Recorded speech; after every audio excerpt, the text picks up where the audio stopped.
కౌశిక్ రెడ్డిపై దాడి ముమ్మాటికి హత్యాయత్నమే అన్నారు మాజీ మంత్రి హరీష్ రావు. కౌశిక్ రెడ్డిని హద్దులో పెట్టకపోతే తమ సత్తా ఏంటో చూపిస్తామన్నారు ఎమ్మెల్యే దానం నాగేందర్. ఈరోజు దయ్యాల వేదాలు వరిస్తున్నట్టుగా మాట్లాడుతూ ఉన్నారు కాబట్టి మేము వార్నింగ్ ఇస్తూ ఉన్నాం. దయచేసి హరీష్ రావు గారు అంటే మాకు గౌరవం ఉంది, కేసీఆర్ గారు అంటే గౌరవం ఉంది. మీరు ఇప్పటికైనా చెప్పండి, ఇలాంటి పిచ్చి కుక్కల్లాగా రోడ్డు మీద వదిలితే మరి పిచ్చి కుక్కకి ఏ ట్రీట్మెంట్ ఇవ్వాలో మా దగ్గర ఆ ట్రీట్మెంట్ ఉంది. ఏదో మేము ఆ ఇంటికి వస్తాము, మా పార్టీ ఆఫీస్ నుంచి బయలుదేరుతాము అని అంత దమ్ము ఉంది ఆవిడికి. అంత దమ్ముంటే చూపిరా నాయన, నీకు చూపిస్తాను నేను కూడా. మేము కూడా ఒక్క స్టేట్మెంట్ రేపు ఇచ్చామనుకోండి, అందరి ఇండ్లు దిగ్బంధం అయిపోతాయి. బీఆర్ఎస్ పార్టీ ఎమ్మెల్యే అందరి ఇండ్లు దిగ్బంధం అవుతాయి. మేము ఇప్పటికీ ఖండిస్తున్నాము.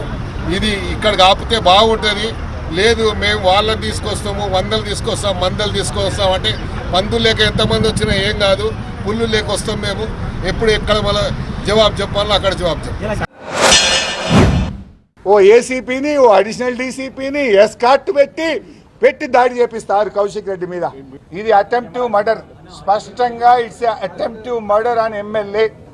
పట్టపగలు నడి హైదరాబాద్ లో ఒక ఎమ్మెల్యే మీద మర్డర్ చేసే ప్రయత్నం జరిగింది.